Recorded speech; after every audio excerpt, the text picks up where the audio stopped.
Hello dear student, स्वागत है आप सभी का अपने यूट्यूब चैनल शुभम क्लासेस में। तो स्टूडेंट, आज के इस नए सेशन में हम आपको चैप्टर नंबर 1 से लेकर चैप्टर नंबर 3 तक के मोस्ट इंपॉर्टेंट क्वेश्चन को बताने वाले हैं, जो कि बोर्ड एग्जाम में लगभग हर बार पूछा जाता है। ठीक है, और साथ ही आपको ये भी बताऊंगा कि इसका सलूशन आपको कहाँ पर और कैसे आसानी से मिलेगा। तो स्टूडेंट, इस वीडियो को आप शुरू से लेकर लास्ट तक पूरा देखिएगा और अगर वीडियो पसंद आए तो लाइक कीजिएगा। मैं आज की इस वीडियो का टारगेट रखता हूं 200 लाइक। ठीक है, तो आइए देखिए, स्टार्ट करते हैं। इसमें टोटल हम आपको चैप्टर 3 तक पढ़ा चुके हैं। ठीक है, चैप्टर नंबर 1, 2, 3। चैप्टर नंबर 1 का मतलब है प्रकाश। ठीक है, जो आपका 10वां चैप्टर, 11वां और 12वां, यानी विद्युत धारा तक आपका जो है अच्छे से कंप्लीट हो चुका है। अब प्रकाश की अगर हम बात करें, प्रकाश का परावर्तन तथा अपवर्तन में सबसे मोस्ट और इम्पॉर्टेंट क्वेश्चन है, पहला क्वेश्चन है कि दर्पण द्वारा प्रतिबिंब बनने के नियम को किरण आरेख द्वारा समझाइए। तो याद होगा आपको, जब ये चैप्टर हम पढ़ा रहे थे तो हर एक दर्पण द्वारा, चाहे आपका उत्तल दर्पण हो या अवतल दर्पण हो, दोनों दर्पणों की वजह से हमने आपके पूरे किरण आरेख को अच्छे से समझाया था और लास्ट में एक समरी भी लिखा था। ठीक है, दूसरा क्वेश्चन है कि प्रकाश के अपवर्तन के नियम को लिखिए। हाँ, ये क्वेश्चन जो है कभी कभी ऐसे पूछा जाता है, लेकिन ज़्यादातर बोर्ड एग्जाम में आपको इस नाम से पूछा जाता है। ठीक है, तो आपको कंफ्यूज होने की ज़रूरत नहीं है कि स्नेल का नियम क्या है। प्रकाश के अपवर्तन का नियम ही स्नेल का नियम है। दूसरी बात, अगला क्वेश्चन है कि लेंसों द्वारा प्रतिबिंब बनने के नियम। ठीक है, यहाँ पे दर्पण के द्वारा प्रतिबिंब बनने के नियम को समझाना था, और फिर जो है लेंस के द्वारा किस तरीके से प्रतिबिंब बनता है, उसका किरण आरेख कैसे खींचा जाता है, ये सारी चीज़ें भी हमको यहाँ पे समझानी है। ओके, आते हैं अगले क्वेश्चन पर। चौथा क्वेश्चन है कि लेंस की क्षमता से आप क्या समझते हैं। तो लेंस की क्षमता, भाई लेंस की क्षमता की 2-3 लाइन की आसानी से बिल्कुल सिंपल सी डेफिनेशन थी कि किसी भी लेंस के द्वारा प्रकाश किरणों को अपसारी और अभिसारी करने की क्षमता क्या कहलाती है? लेंस की क्षमता कहलाती है। यही तो डेफिनेशन थी। चलिए, एक क्वेश्चन आपका क्लियर भी हो गया। ठीक है, अगला क्वेश्चन देखिए, अगले चैप्टर से मानव नेत्र तथा रंग बिरंगा संसार से है। इसमें सबसे पहला इंपॉर्टेंट क्वेश्चन है कि मानव नेत्र का सचित्र वर्णन कीजिए। यानी मानव नेत्र को आपका फिगर बनाना है, यानी उसका चित्र बनाना है, और उसमें जो भी आपके पार्ट्स हैं, आइरिस, ठीक है, कार्निया, दृष्टिपटल, रक्ताभ, कचाभ, जो भी पार्ट हैं, उन सभी पार्टों के बारे में एक्सप्लेन करना है कि कौन सा पार्ट क्या है और किस पार्ट का क्या काम है। ठीक है, ये भी हम आपको वहाँ पे अच्छे से बताए हुए हैं। हाँ, लास्ट में ये भी बता देंगे कि इसका सलूशन आपको कहाँ मिलेगा। सलूशन के लिए आपको बहुत ज़्यादा भटकना नहीं है। नीचे डिस्क्रिप्शन बॉक्स में मैं सारे वीडियो का लिंक जो है वहाँ पे दे दूँगा, सभी लोग आसानी से सलूशन वहाँ से निकाल लीजिएगा। अगला क्वेश्चन है, नेत्र की समंजन क्षमता से आप क्या समझते हैं। नेत्र की समंजन क्षमता क्या है? तो वहाँ पर आपको याद होगा, जब हम आपको मानव नेत्र का सचित्र वर्णन करा रहे थे, यानी मानव नेत्र समझा रहे थे, तो वहाँ पे हमने आपको बताया था कि जब वस्तु हमारी आँख के पास होती है तो ये जो हमारा आँख का लेंस है, ठीक है, जो तंत्रिका लेंस है, वो क्या करती है, उस वस्तु के डिस्टेंस के यानी दूरी के अकॉर्डिंग जो है उसका आकार का मतलब उसकी फोकस दूरी परिवर्तित हो जाती है। ठीक है, तो उसकी फोकस दूरी क्या करती है, वस्तु के अकॉर्डिंग अपने आप को एडजस्ट करती है, और उसी क्षमता को हम क्या कहते हैं, समंजन क्षमता कहते हैं। और इसकी डेफिनेशन हमने बहुत अच्छे से वहाँ पे बोर्ड पर भी राइट किया था। ठीक है, अब आते हैं आगे का क्वेश्चन, इसको मिटाते हैं, फिर देखते हैं आगे क्वेश्चन क्या है इंपॉर्टेंट। आपका चैप्टर मानव नेत्र चल रहा है ना, मानव नेत्र का 2 इंपॉर्टेंट क्वेश्चन हुआ, उसमें एक इंपॉर्टेंट क्वेश्चन और है, और वो क्वेश्चन है कि दृष्टि दोष क्या है और उसका निवारण कैसे किया जा सकता है। ठीक है, तो नोट कर लीजिए 7वां क्वेश्चन, दृष्टि दोष क्या है और उसका निवारण कैसे किया जा सकता है। दृष्टि दोष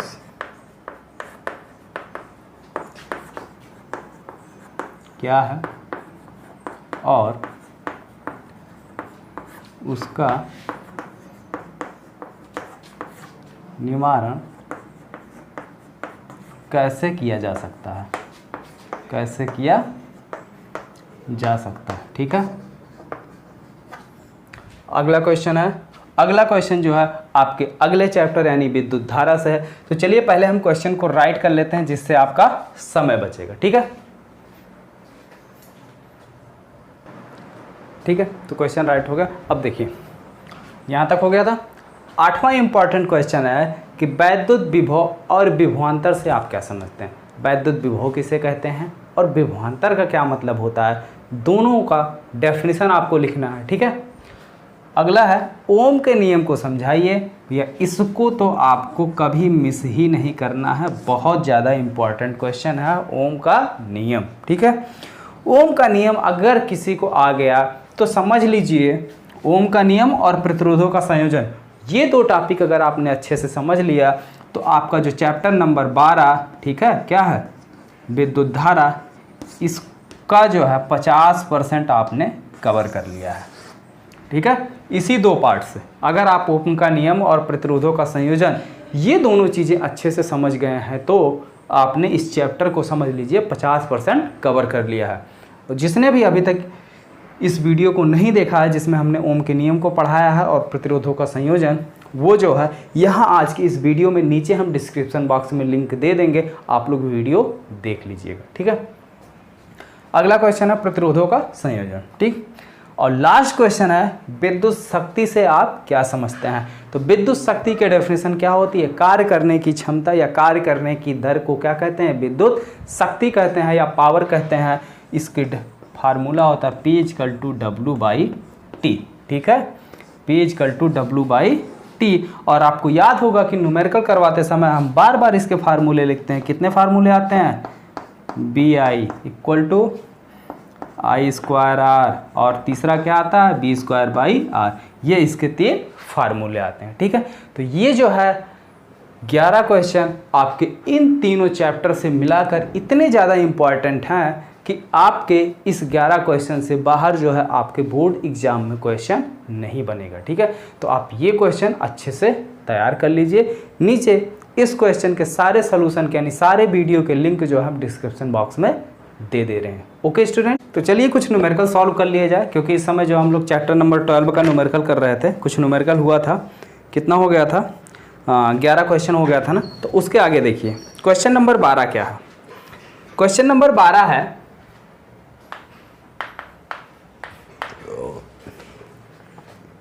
कि 220 वोल्ट की विद्युत लाइन पर उपयोग किए जाने वाले बहुत से बल्बों का अनुमातांक कितना है, 10 वाट। यानी शक्ति जो है कितनी है, P=10 वाट।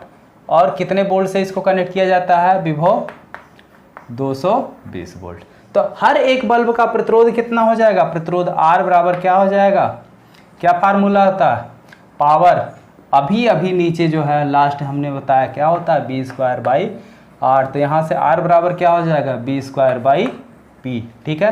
तो B² की वैल्यू रखो, कितनी है, 220 × 220 बटे P का मान कितना, 10। अच्छा हाँ, कुछ स्टूडेंट कमेंट कर रहे थे कि सर क्वेश्चन को पूरा पढ़ा कीजिए, हमारे पास NCERT की बुक नहीं है। तो ध्यान से देखिए, क्वेश्चन पूरा पढ़ दे रहे हैं कि 220 वोल्ट की विद्युत लाइन पर उपयोग किए जाने वाले बहुत से बल्बों का अनुमातांक 10 वाट है। यदि 220 वोल्ट लाइन से अनुमत अधिकतम धारा 5 एम्पियर है तो इस लाइन में दोनों तारों के बीच अधिकतम कितने बल्ब पार्श्व क्रम में जोड़े जा सकते हैं। और पार्श्व क्रम का मतलब होता है, क्या होता है, समांतर क्रम, ठीक है। क्लियर हो गया। तो ये इतनी चीज़ें दी हुई है। हम प्रतिरोध निकाल लेते हैं। 1 0 22 × 22, 22 दूना 44 और 22 दूना 44 4 48, ठीक है। ये आपका क्या आ गया, गुणनफल आ गया। और 1 0 बचा है तो इस 0 को भी हमने यहाँ पे आगे बढ़ा लिया, ठीक है। अब देखते हैं, प्रतिरोध निकल आया। तो जो हमारे 220 वोल्ट, भाई घर में जो सप्लाई होती है उसमें क्या होते हैं, 2 तार होते हैं ना, ठीक है। अब अगर हमें बल्ब को लगाना होता है तो एक इसमें जोड़ते हैं, एक इसमें जोड़ते हैं ना, ऐसे ही कनेक्ट करते हैं। तो यही हमसे पूछ रहा है कि इसके बीच में कितने बल्ब हम लगा सकते हैं, ठीक है। तो मान लेते हैं इसके बीच में हम कितने बल्ब लगा सकते हैं, N बल्ब लगा सकते हैं, ठीक है। कितने लगा सकते हैं? माना दोनों समांतर तारों के बीच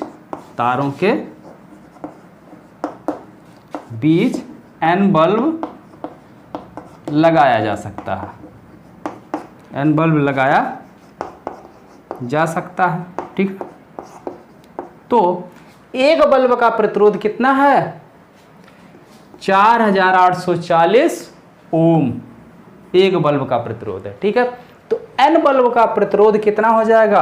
तो R टोटल 1/R टोटल, और इसको कैसे लगाना है? पार्श्व क्रम यानी समांतर क्रम में। समांतर क्रम का फार्मूला क्या होता है? कितनी बार इसको लगाया जा रहा है? n बार। तो स्टूडेंट इतनी बात क्लियर हो गई आपको? ठीक है, कितनी बार है ये? n बार। ठीक है, तो अब देखो सभी का हर बराबर है, तो अंश आपस में क्या होगा? जुड़ जाएगा। अंश कितनी बार जुड़ेगा? 1 + 1 + 1 + 1 कितनी बार? n बार। अब जैसे सोचो 1 + 1 + 1 आप 5 बार करते हैं तो कितना आएगा? 5। यानी 1 को 5 बार जोड़ोगे तो 5 आएगा, या सीधे 5 से 1 में गुणा कर दो, कितना आ जाएगा? 5। तो वही काम यहाँ कर रहे हैं। 1 को अगर हम n बार जोड़ेंगे तो कितना आ जाएगा? n। कितना आ जाएगा? n। तो 1/R टोटल इक्वल टू कितना मिल गया हमको? n/R। तो ये इंप्लाइज करेगा, इसको पलट दोगे तो क्या हो जाएगा? R total. ठीक है, R टोटल बराबर कितना हो गया? R/n। ठीक है, तो कुल प्रतिरोध हमारा कितना आ गया है? R/n, और R का मान कितना? 4840/n। क्लियर? अब कह रहा है कि परिपथ में अधिकतम धारा I का मान दिया कितना है? 5 एम्पियर। कितना है? 5 एम्पियर। अब ओम का नियम लगाओ। ओम के नियम से, ओम का नियम क्या है? धारा I बराबर क्या होता है? V/R।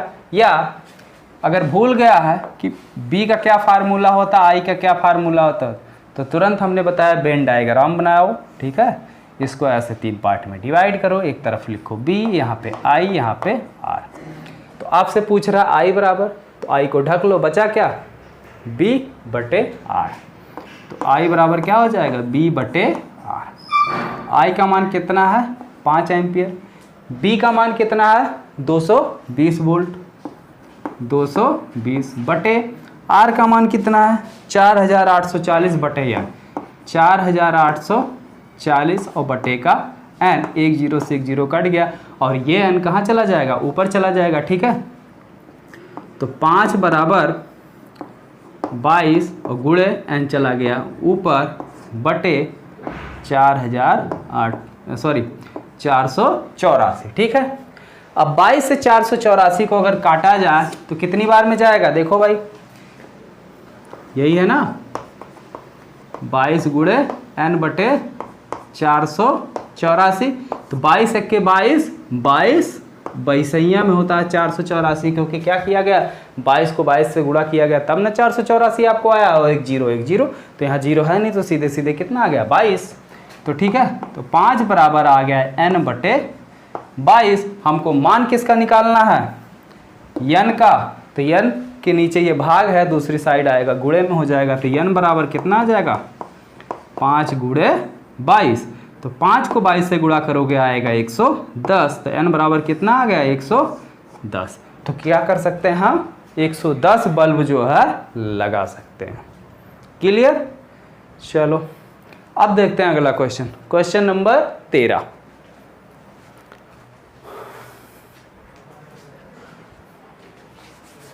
स्क्रीनशॉट ले लो, अगर किसी ने नहीं नोट किया तो नोट कर लो, या फिर फट से स्क्रीनशॉट ले लो। हो गया? भाई स्क्रीनशॉट लेने में ज़्यादा टाइम तो लगता नहीं, बस तीनों उंगलियां एक साथ रख के खींच दो, हो गया स्क्रीनशॉट।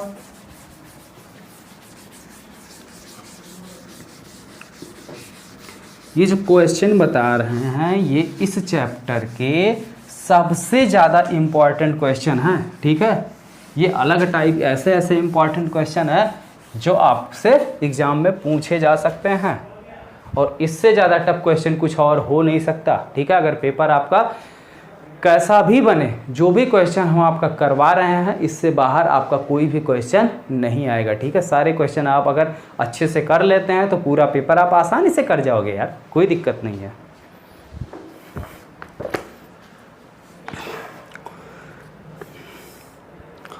आते हैं क्वेश्चन नंबर 13 पे। तो क्वेश्चन नंबर 13 क्या, पहले क्वेश्चन पूरा पढ़ दे रहे हैं क्योंकि भाई स्टूडेंटों का कहना है तो जैसा आप कहेंगे हम वैसा ही करेंगे।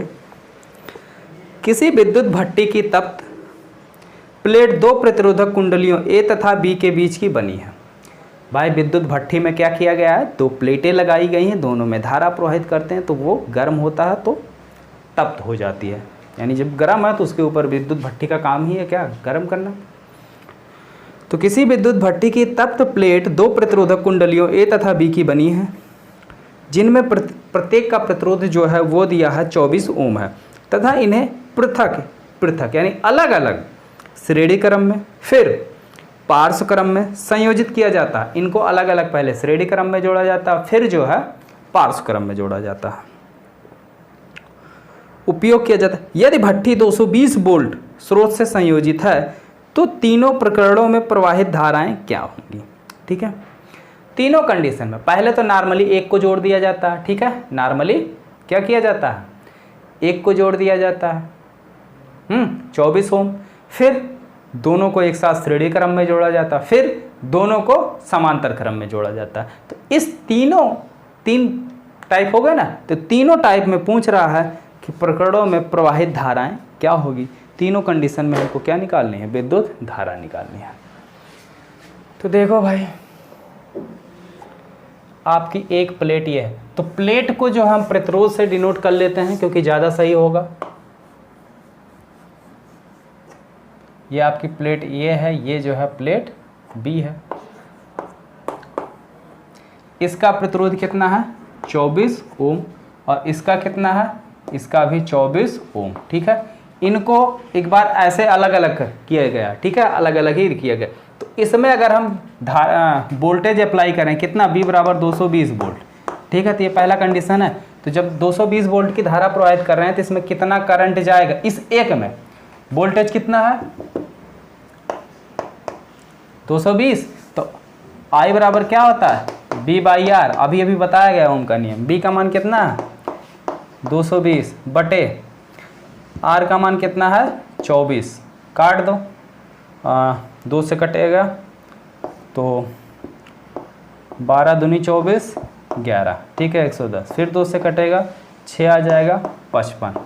ठीक है, तो 55 और बटे का 6 एम्पियर, भाग दे लेना, दशमलव में आएगा। ठीक है, दूसरा कंडीशन क्या है, इन दोनों को श्रेणी क्रम में जोड़ दिया जाता है। दूसरा कंडीशन है दोनों को जो है कैसे जोड़ दिया जाता है, श्रेणी क्रम में ऐसे जोड़ दिया जाता है, ये 24 और ये 24। तो जब श्रेणी क्रम में जोड़ते हैं तो कुल प्रतिरोध कितना हो जाएगा, आर बराबर इन दोनों को सीधे सीधे जोड़ लिया जाता है क्योंकि श्रेणी क्रम का फार्मूला यही होता है। क्लियर है, 24 दूना 48। तो अब इसमें धारा कितनी हो जाएगी, बी बराबर आई बराबर क्या हो जाएगा बी बाई आर, और बी का मान कितना है 220, आर का मान 48।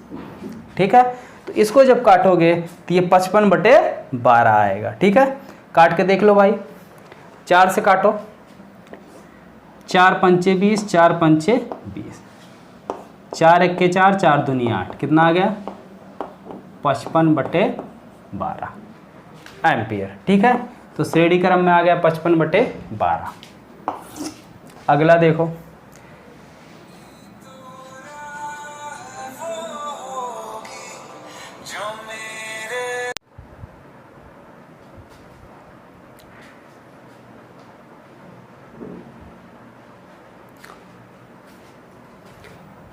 फिर क्या किया जा रहा है, इसको समांतर क्रम में जोड़ा जा रहा है। तो जोड़ लेते हैं समांतर क्रम में क्या धारा आएगा, तो समांतर क्रम में इसको कैसे जोड़ते हैं, ऐसे ही ना।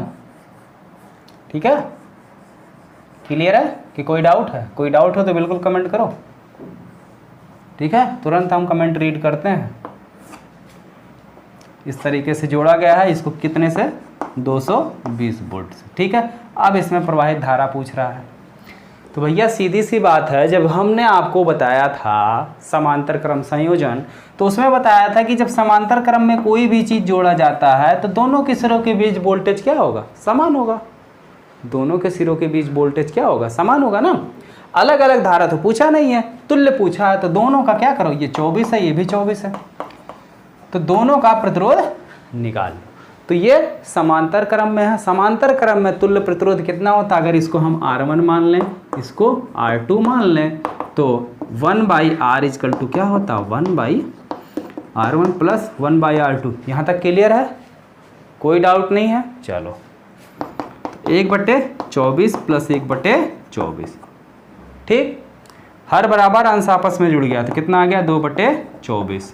काट दो, कितना आ गया, 1/12, ठीक है। 1/R बराबर 1/12, तो R बराबर कितना हो गया, 12, ठीक है। प्रतिरोध निकल आया, धारा I बराबर B/R। B का मान 220, R का मान 12, ठीक है। 4 से काट दो, 4 3 12 और 4 5 20, 4 5 20 कितना आ गया, 55/3 एम्पियर, ठीक है। तो तीनों केसों में धाराएं पूछी थी, ये आपके तीनों केसों में धारा निकल कर आ गई, ठीक है। अब इसके आगे 4 क्वेश्चन, 13 हो गया ना, 14 15 16 17, 4 क्वेश्चन आपके और बचे हुए हैं। ये चारों क्वेश्चन एक वीडियो में हम और कंप्लीट कर देंगे, ठीक है। फिर इस तरीके से आपका ये भी चैप्टर यानी चैप्टर नंबर 12 पूरी तरीके से कंप्लीट हो जाएगा, ठीक है।